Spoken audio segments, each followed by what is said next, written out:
So we know that Macbeth has thought about this idea of killing his king so that he can become king himself. That horrid suggestion that unfixes everything about him. But he doesn't want people to know about his thoughts. So he's given the title of Thane of Cawdor by Duncan, which kind of proves to him a little bit that the witches are right and what they're saying is actually true. But as Banquo says to him, sometimes evil beings will win us over with little things or honest trifles to make us believe them. So the title of Thane of Cawdor. So Banquo is very, very cynical, but Macbeth is much more trusting of the evil witches. And he says, again in an aside, he says, "Stars, hide your fires. I don't want people to see my black and dark desires." So what he's saying is don't let your face reflect how you are feeling.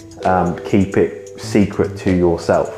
So he's having these evil thoughts and these evil ideas within his head, and he obviously doesn't want people to know about them because he would then be a traitor.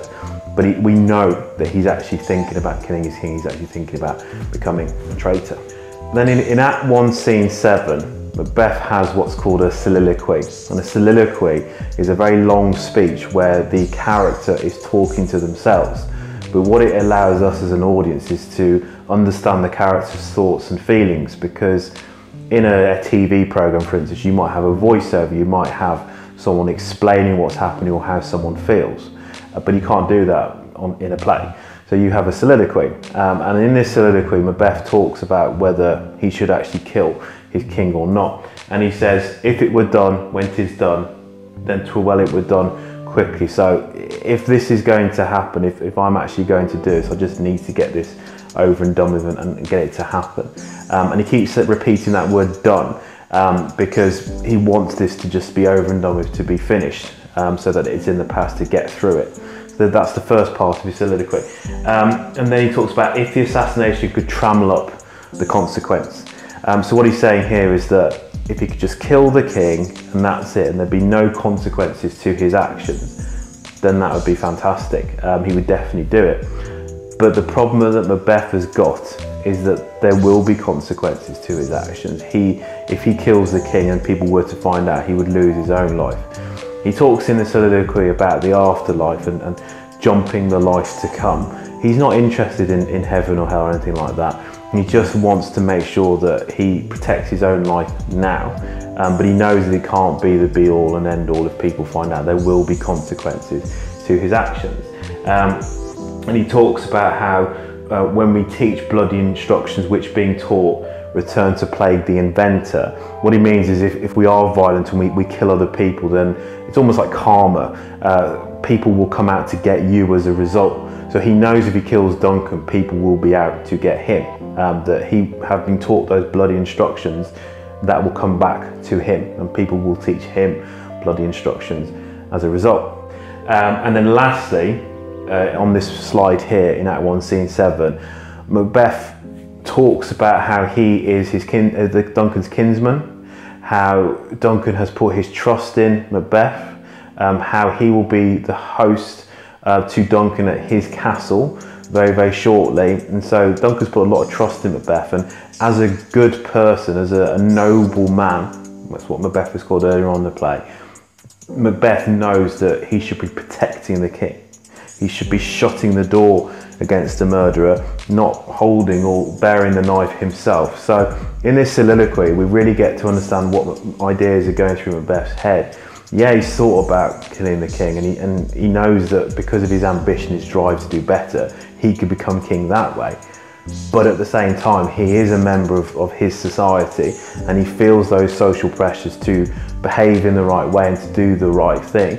And here he's talking about, doing the right thing, being a kinsman, being a good subject, and protecting his king, not killing him. So he's coming to the conclusion really that he shouldn't do this, that he shouldn't kill his king. The next thing that he talks about is how Duncan has borne his faculties meekly. So he's been a good king. People don't really have problems with him. He's a popular king. Basically, that's what Macbeth is saying. That's the reason why he's given why he shouldn't go and kill his king. He says he's been clear in his great office, his virtues will plead like angels. So all the good things that Duncan has done, people will make really clear if he were to be killed. He's a good person, he's a good king, so he's got no reason to kill Duncan at this point.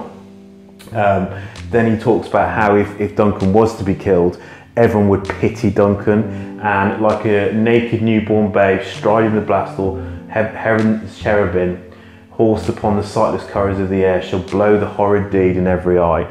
So every single person in society would be crying and weeping if this were to happen. So we've got some hyperbole or some exaggeration from Macbeth here, but you can see he feels very insecure about this, and he really doesn't want to kill the king. And he's trying to rationalise his decision by saying, I can't do this because everyone will feel sorry for Duncan, everyone will be out to get the person who's killed him. He's been a good king, I should be a good subject, I should protect it. So he's listing all the reasons why he shouldn't kill the king. And then lastly he says, well, what is my reason for killing Duncan? I have no spur to prick the size of my intent, but only vaulting ambition, which overleaps itself. So what he's basically saying is the only reason I've got to kill Duncan is my ambition, my desire to become king. That is the only reason that he's got to kill his king. And he says it's just ambition, vaulting ambition. So ambition, he's personifying it, it's getting ahead of itself, and it basically falls over on itself because it's getting ahead of itself. He wants to get himself promoted in society when really there isn't a reason for him to be promoted as far as that. And he's saying, look, that's the only reason I've got to kill my king is because of my ambition. There's no other reason at all. So at this point, Macbeth is thinking, I'm not going to do it. Okay. Now what happens after this, after his soliloquy, Macbeth then speaks to his wife, Lady Macbeth. In this video, I'm just focusing on Macbeth rather than Lady Macbeth. So the quotes on the slide are to do with Macbeth, and I'll talk about Lady Macbeth in a different video. I'm just focusing on Macbeth. But he says to his wife, the first thing he says, we will proceed no further in this business. So he wrote her a letter and he was excited, and he told her about what the witches had said to him and how he's become king. He's obviously suggested about the idea of killing the king as well, because he says, we will proceed no further in this business. And business is alluding to the idea of killing the king. So he tells his wife, this isn't going to happen. He uses the pronoun we, so both of them together, we will not do this. Okay? And he gives reasons to his wife as well, so he justifies his decision. Duncan has given him new titles, has given him honours, he calls them golden opinions. So he's given him favours, so why should he want to kill his king? He says to his wife, please stop talking, prithee, peace. So we know when the two characters are talking to each other, Lady Macbeth gets quite aggressive and quite angry and questions Macbeth and says, you are not a man. She says, you told me before that you wanted to do this and now you're backing out. And what we have to remember with this in terms of context, or AO3, is that this play was performed in a Jacobean society, and in Jacobean society it was a patriarchal society, and a patriarchal society is where men have power over women, men have the most important jobs in society. Macbeth has tried to tell his wife, full stop, we will proceed no further in this business. But instead of accepting it, Lady Macbeth pushes Macbeth and puts pressure on him and says, as a man, you should kill Duncan. As a man, you should be willing to go through and commit this murder. So what Lady Macbeth does is quite clever. She manipulates Macbeth's sense of masculinity, of manliness. And she says to him, if you're really a man, this is what you should do. What Macbeth has previously talked about is if he is really a man, he should protect his king as a kinsman and as a subject. So it's quite interesting how she manipulates the idea of masculinity to get Macbeth to do what she wants. And he says, prithee, peace, I've done everything that a man can do. He says, I dare do all that may become a man, who dares do more is none. And then she retorts back to him that actually you are not a man because you haven't done this. She calls him a coward. Eventually she's able to manipulate Macbeth. It's quite quick, it doesn't take very many lines, which tells you a lot about Macbeth in terms of his personality and how easily twisted and manipulated he can be, he changes his mind and he decides that every single part of his body or each corporal agent is bent up to this purpose. He will kill the king. So in just 30 lines, Macbeth has gone from saying to his wife, we're not going to do this, to definitely, okay, yes, we'll definitely do it. So he's been manipulated quite easily. We're in a patriarchal society. Macbeth is supposed to have power over his wife, and yet here she's changed him from one polar opposite to the other in just a few lines. So really she's the one who has the power. And that relationship would have been quite shocking to a Jacobean audience, a predominantly male audience as well, to see a man being so easily manipulated by his wife. So that's something important to think about during your exams and when you're revising as well. Okay. Then he says to her, he asks this question, if we should fail, what happens if we fail? Because he's talked previously about consequences, what's going to happen? And her blunt response is, we fail. But if you're courageous and you screw your courage to the sticking place, then there's no issue, you'll be fine. We won't fail. And his response to that eventually is, I hope you only bring forth male children because you're so masculine, you're so strong. That you should only have boys, you should only have sons.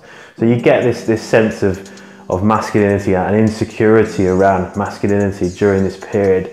Men felt that they had to be manly, that they had to fight and be noble and be brave. But Lady Macbeth here is quite easily able to manipulate him within just a few lines. So Macbeth is gullible and susceptible as well. And then in Act 2, Scene 1, Macbeth and Banquo meet again, and Banquo says to Macbeth, I'd like to talk to you about the witches at some point, or the weird sisters.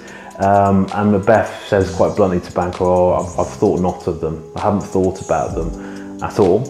And we know Macbeth is trying to do that because he's trying to keep this idea of killing the king secret from Banquo, so he doesn't know about it, and to suggest he's not even thought about what the witches have said. But of course we, as an audience, we have that dramatic irony where we know more than some of the characters. We know that this has been on Macbeth's mind constantly, and now he is going to kill his king. So that's what he says to Banquo.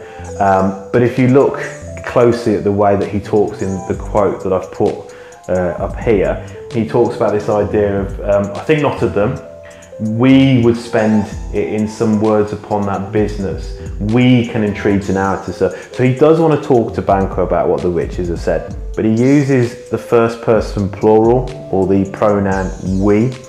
And that's an interesting choice of words because Macbeth sounds different to the way that he used to talk. So now he's changed his use of pronouns, so he says we. So it's almost as if it's like a royal we, as if he's trying to sound like a king already. He's trying to change his language so he sounds like he's got power and he's got control. And it's just a strange speech that Macbeth gives, but it hints at his insecurity in his position, in the position that he finds himself, and not feeling very comfortable in what he's about to do. So he has some kind of awkward use of language that here when he's talking to Banquo. So it's a short quote. It's probably not one that is likely to come up in an exam, but it might be one that you want to talk about just because it starts to show Macbeth feeling quite uncomfortable in his position and thinking about how he should be using his language. So he talks about stars hiding his fires. Here he's almost kind of giving the game away a little bit. Act 2, Scene 1, the Dagger Scene, is one of the most powerful speeches in the play. It's another soliloquy, so yet again we get to hear from Macbeth, we hear his thoughts and feelings. This time he's about to kill his king. He's in the corridor within his castle, about to move towards Duncan's chamber or his bedroom to kill him. And as Macbeth is moving forwards, he thinks he sees a dagger floating in front of him. So he has daggers on him in his possession that he's going to use to kill Duncan as part of Macbeth and Lady Macbeth's plan to kill Duncan. But he starts seeing a dagger that's floating in front of him, and he says, is this a dagger I see before me? And it's floating in air, and he really starts to question himself here because he talks about, come, let me clutch thee, I have thee not, and yet I see thee still. So he tries to reach out and grab the dagger, but he can't. So he realises that this is not something normal, something strange is in front of him. And he questions his sanity. He talks about his heat-oppressed brain. Is he seeing these things because of his sense of guilt about doing it, the fact that he's so uncomfortable about doing it. Why is he seeing his dagger in front of him? So it could be his conscience, it could be his ambition that's moving the dagger slowly towards Duncan's bedchamber. So what's called a manifestation or a creation that's reflective of his ambition to do this. It could be the witches. It could be that the witches are tempting him on to move towards Duncan's room to do this. So there's lots of different interpretations about what the dagger represents, but it's a supernatural element potentially. It's not something normal to see this dagger floating in front of him. And in this speech, Macbeth talks about how the dagger is marshalling him towards the room which he was going towards anyway. And he talks about how this bloody business informs mine eyes. So it's the bloody business. He's used that word business before to describe the murder. He talks about how it's the dagger is basically a manifestation of this plan, of the thoughts that he's had about killing the king. So Macbeth is reluctant to use the word murder or killing. So he talks about it being a business or something else, or it is done. So the way that he uses his pronouns to describe the act of killing the king is an indication of how Macbeth feels about it as well. And here he talks about how it's a bloody business rather than a murder. And then towards the end of his soliloquy, he mentions characters like Tarquin. And Tarquin was a Roman prince who during the night would go out and commit awful deeds, but basically would go around committing sexual assaults at night. So Macbeth makes a comparison to Tarquin to himself, and he talks about wolves and he talks about all sorts of evil things towards the end of that speech, making a comparison between him and those characters, suggesting that he is trying to become this evil creature in order to go and kill Duncan. And right to the end of that soliloquy he says, "Whilst I threat he lives, words to the heat of deed to cold breath gives." So what he says is, the more I keep talking, the less likely I am to do this, so I need to stop talking. I now need to go and kill Duncan and just get on with it. So he's made the decision, he's going to do this, he's going to get on with it, and he needs to just stop talking and do it now. The very, very last part of that soliloquy, Macbeth hears a bell in the background, and he says, "I go and it is done. The bell invites me. Hear it not, Duncan, for it is a knell that summons thee to heaven or to hell." So he's saying, I'm going to do this now. You are going to die, Duncan. That bell is an indication that you are going to die, and whether you go to heaven or hell, I'm not interested, but you are going to go. So he's certain. He's compared himself to these evil creatures, these evil characters. He's made those allusions, which a Jacobean audience would be all too familiar with. They'd know what he was talking about, and he's off to then go and kill the king. So the dagger scene is important because you can interpret it in several different ways. Is it a sense of his guilt that's coming through, that he's seeing his dagger floating in front of him?